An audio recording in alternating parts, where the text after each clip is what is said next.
হরে কৃষ্ণ। আজ 6 মাঘ 21 জানুয়ারি রবিবার 1430 ও ইংরেজি 2024 পুত্রদা একাদশী। এই পুত্রদা একাদশীতে আমি শ্রীমদ্ ভাগবতম পাঠ করছি। আজ আমি পাঠ করব শ্রীমদ্ ভাগবতমের দ্বিতীয় স্কন্দ 6ষ্ঠ অধ্যায় পুরুষ সূক্তের স্বীকৃতির শ্লোক 42, 43, 44 ও 45। অডিওর শুরুতে সকল ভক্তিমতী মা ও ভক্তবৃন্দের কাছে আমার বিনীত প্রার্থনা, বর্তমানে আমার এই ইউটিউব চ্যানেল জীবনের পূর্ণতা ভাগবত পাঠের চ্যানেল জীবনের পূর্ণতা অনেক রিচ কমে গেছে, তাই আপনাদের কাছে বিনীত প্রার্থনা আপনারা প্রচুর পরিমাণে লাইক, শেয়ার, কমেন্টস ও চ্যানেলটিকে সাবস্ক্রাইব করার মাধ্যম দিয়ে এই চ্যানেলটিকে ঊর্ধ্বগতিতে প্রাপ্ত করুন নিজ গুণে। হরে কৃষ্ণ। হরে কৃষ্ণ হরে কৃষ্ণ কৃষ্ণ কৃষ্ণ হরে হরে হরে রাম হরে রাম রাম রাম হরে হরে। শ্লোক 42। আদ্যোহবতারো পুরুষ পরস্য কাল স্বভাব সদসন্মনশ্চ দ্রব্যং বিকার গুণ ইন্দ্রিয়াণি বিরাট সরাট স্তাষ্ণু চরিষ্ণু ভুম্ন। অনুবাদ: কারণার্ণবসায়ী বিষ্ণু পরমেশ্বর ভগবানের প্রথম অবতার এবং তিনি নিত্যকাল স্বভাব কার্য কারণাত্মক প্রকৃতি, মন, মহাভূত, অহংকার তত্ত্ব, প্রকৃতির গুণসমূহ, ইন্দ্রিয়সমূহ, বিরাট রূপ, গর্ভদোকসায়ী বিষ্ণু, স্থাবর জঙ্গম আদি সমস্ত জীব সমষ্টির ঈশ্বর।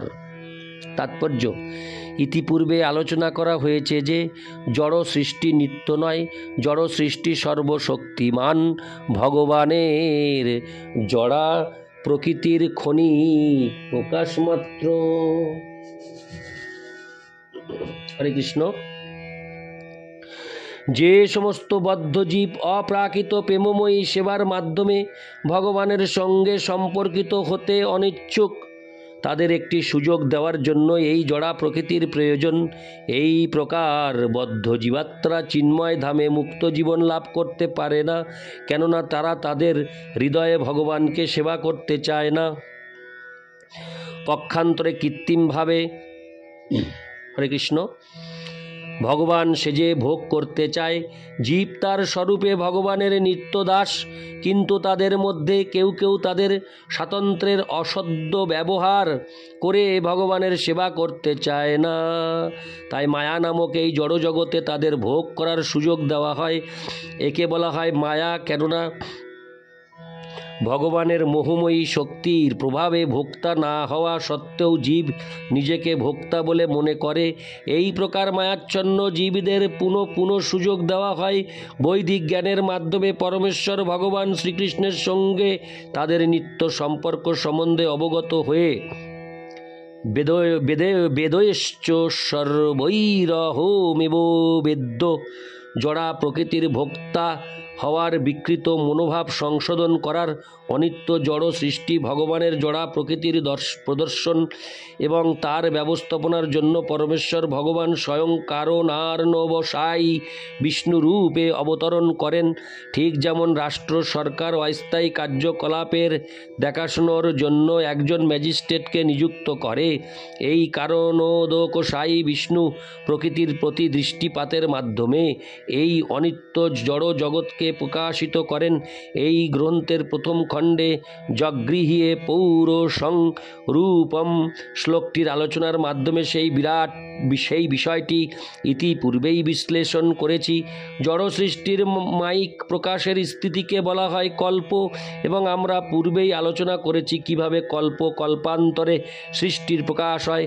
ভগবান তার অবতার এবং শক্তিময় কার্যকলাপের মাধ্যমে জড়জগতের সমস্ত উপাদান সৃষ্টি করেন, যথা কাল, অন্তরিক্ষ, কারণ, কার্য, মন, স্থূল এবং সূক্ষ্ম পদার্থ এবং প্রকৃতির সত্ত্ব, রজ এবং তম গুণের সঙ্গে তাদের প্রতিক্রিয়া, এবং তারপর ইন্দ্রিয় সমূহ ও তাদের মূল উৎস।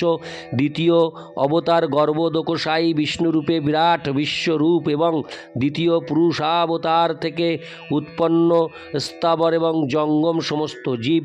সৃষ্টির এই সমস্ত উপাদান এবং পূর্ণ জড় সৃষ্টি পরমেশ্বর ভগবানের শক্তির প্রকাশ। কোনো কিছুই পরমেশ্বর ভগবানের নিয়ন্ত্রণ থেকে স্বতন্ত্র নয়। জড় জগতে ভগবানের প্রথম অবতার কারণার্ণবশায়ী বিষ্ণু হচ্ছেন আদি পুরুষ শ্রীকৃষ্ণের অংশ, যে সম্বন্ধে ব্রহ্মসংহিতায় বর্ণনা করা হয়েছে। যশৈক নিঃশ্বসিত কালো মথাবলম্ব জীবন্তী লোম বিলোজা জগদণ্ড নাথা বিষ্ণুর মহান স ইহোজস্য কলাবিশেষ গোবিন্দমাদি পুরুষং তমোহং ভজামি। মহাবিষ্ণু বা কারণার্ণবশায়ী বিষ্ণুর একটি নিঃশ্বাসের মাধ্যমে অনন্ত ব্রহ্মাণ্ড সমূহ প্রকাশিত হয়, আর সেই মহাবিষ্ণু হচ্ছেন পরমেশ্বর ভগবান শ্রীকৃষ্ণ গোবিন্দের একটি অংশমাত্র। ইতি শ্লোক 42, শ্লোক 43, 44 ও 45 একত্রে। অহং ভব যজ্ঞ ইমে প্রজেশা দক্ষাদয় যে ভবদাদয়শ্চ স্বর্লোকোপলা খগোলোকোপলা নৃলোকোপলাস্থলোকোপলা গন্ধর্ব বিদ্যাধর চারণেশা যে যক্ষরক্ষর গণা গণাথা যে বা ঋষীনাম ঋষোভা পিতॄণাং দৈত্যেন্দ্র সিদ্ধেশ্বর দানবেন্দ্রা অন্যে চ যে প্রেত পিশাচ ভূত কুষ্মাণ্ড জাদো মৃগোপক্ষধীশা যৎকৃঞ্চ লোকে ভগবন্ন হর্ষোদোজ সহস্রদোলবৎ ক্ষমাবৎ শ্রীহৃবিভূতাত্মবদোদ্ভূতার্ণং তত্ত্বং পরং রূপবদ স্বরূপম।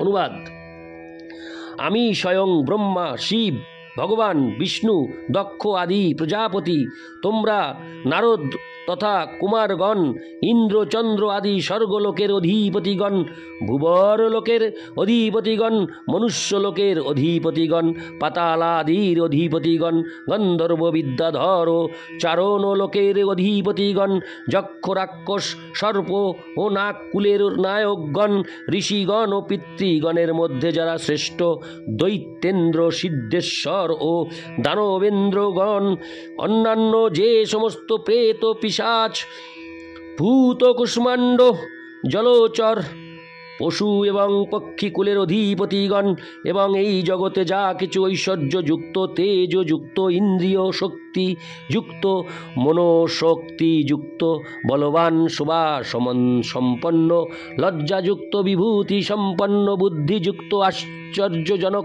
রূপবান ও অরূপতা সকলেই পরমেশ্বর ভগবানের অনন্ত শক্তির এক অংশ মাত্র। তাৎপর্য: উপরের তালিকায় ব্রহ্মাণ্ডের প্রথম জীব ব্রহ্মাজি থেকে শুরু করে শিব, বিষ্ণু, নারদ, দেবতা, মানুষ, অতি মানব, মুনি, ঋষি, অসাধারণ শক্তি এবং ঐশ্বর্য সম্পন্ন নিম্ন স্তরের প্রাণী যথা প্রেত, পিশাচ, ভূত, শয়তান, জলচর, পক্ষী এবং পশু, এদের সকলকে পরমেশ্বর বলে মনে হতে পারে, কিন্তু প্রকৃতপক্ষে এদের কেউই পরমেশ্বর ভগবান নন। তারা সকলেই কেবল ভগবানের মহাশক্তির এক অংশ মাত্রের অধিকারী। অল্প বুদ্ধি সম্পন্ন মানুষরা জড় জগতের আশ্চর্যজনক কার্যকলাপ দর্শন করে বিস্মিত হয়, ঠিক যেমন আদিবাসীরা বজ্রপাত, বিশাল বটবৃক্ষ অথবা অরণ্যের অতুঙ্গ পর্বত দর্শন করে ভয়ে ভীত হয়। এই প্রকার অনুন্নত মানুষেরা ভগবানের শক্তির এক নগণ্য অংশ দর্শন করে মোহিত হয়। তাদের থেকে যারা যারা একটু উন্নত তারা দেব দেবীদের শক্তি দর্শন করে মোহিত হয়। তাই যারা ভগবানের প্রকৃত তত্ত্ব না জেনে কেবল তার সৃষ্টির যে কোনো বস্তুর শক্তি দেখে আশ্চর্যান্বিত হয় তাদের বলা হয় শাক্ত বা মহাশক্তির উপাসক। আধুনিক বৈজ্ঞানিকেরাও প্রাকৃত ঘটনার আশ্চর্যজনক ক্রিয়া প্রতিক্রিয়া দর্শন করে মোহিত হয়, তাই তারাও শাক্ত।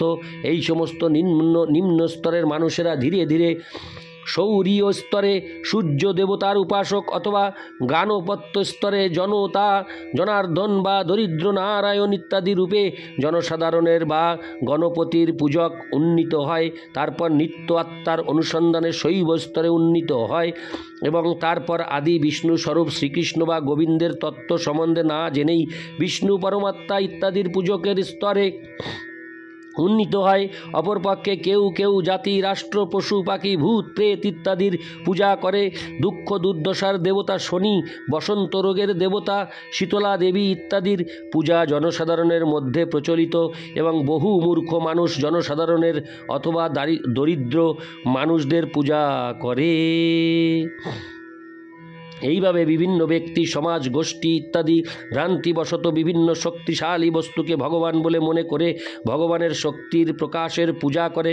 কিন্তু এই শ্লোকে ব্রহ্মাজি উপদেশ দিয়েছেন যে তাদের কেউই পরমেশ্বর ভগবান নয়, তারা কেবল সর্বশক্তিমান পরমেশ্বর ভগবান শ্রীকৃষ্ণের শক্তিতে শক্তিমান তার বিভিন্ন অংশ মাত্র। শ্রীমদ্ ভগবদ্ গীতায় ভগবান যখন উপদেশ হরে কৃষ্ণ দিয়েছেন কেবল তারই পূজা করতে, তখন বুঝতে হবে যে তার পূজা করা হলে অন্য সকলেরই পূজা হয়ে যায়, কেননা তিনি শ্রীকৃষ্ণ সকলেরই পরম উৎস, তাই সকলেই তার অন্তর্ভুক্ত। বৈদিক শাস্ত্রে যখন ভগবানকে নিরাকার বলে বর্ণনা করা হয় তখন বুঝতে হবে উপরে যে সমস্ত রূপগুলি বর্ণনা করা হয়েছে সেগুলি সব জাগতিক জ্ঞানে অনুভবের অন্তর্গত, ভগবানের দিব্য শক্তিরই বিভিন্ন প্রদর্শন এবং তাদের কেউই ভগবানের চিন্ময় রূপের বাস্তবিক প্রতিনিধিত্ব করে না। কিন্তু ভগবান যখন প্রকৃতই এই পৃথিবীতে অথবা এই ব্রহ্মাণ্ডের কোনোখানে অবতরণ করেন তখন অল্প বুদ্ধি সম্পন্ন মানুষরা তাকে তাদেরই মতো একজন বলে ভুল করে এবং কল্পনা করে যে চিন্ময় মানে হচ্ছে নিরাকার অথবা নির্বিশেষ। প্রকৃতপক্ষে ভগবান নিরাকার নন অথবা বিরাট রূপের অন্তর্গত সমস্ত রূপের মধ্যে কোনো একটি রূপ নন। প্রকৃতপক্ষে ভগবান সম্বন্ধে জানতে হলে ব্রহ্মাজির নির্দেশ অনুসারে তার প্রকৃত তত্ত্ব অবগত হওয়ার চেষ্টা করতে হবে। ইতি শ্লোক হরে কৃষ্ণ 43, 44 ও 45 একযোগে। হরে কৃষ্ণ। সকল ভক্তিমতী মা ও ভক্তবৃন্দের কাছে আমার একটি প্রার্থনা, আপনারা আমার এই জীবনের পূর্ণতা চ্যানেলটিকে সাবস্ক্রাইব, লাইক ও প্রচুর শেয়ার করে কমেন্টসের মাধ্যম দিয়ে এই চ্যানেলটিকে অনেক দূর অগ্রগতি করতে সাহায্য করুন। আপনারা যদি এই সাহায্য না করেন তাহলে জীবনের পূর্ণতা চ্যানেল হয়তো স্তব্ধ হয়ে যাবে, ফলে আমার মন ভেঙে যাবে। আমার মনের ইচ্ছা আপনাদেরকে পুরো শ্রীমদ্ ভাগবতম পাঠ করে শ্রবণ করাতে, তাই এই নিজ গুণে কৃপাপূর্বক আমার এই শ্রীমদ্ ভাগবতম পাঠের চ্যানেল জীবনের পূর্ণতাকে প্রচুর লাইক, শেয়ার ও কমেন্টসের মাধ্যমে এবং সাবস্ক্রাইব করার মাধ্যমে ঊর্ধ্ব গতিতে পৌঁছে দিয়ে আমাকে সাহায্য করুন ও আশীর্বাদ করুন। হরে কৃষ্ণ।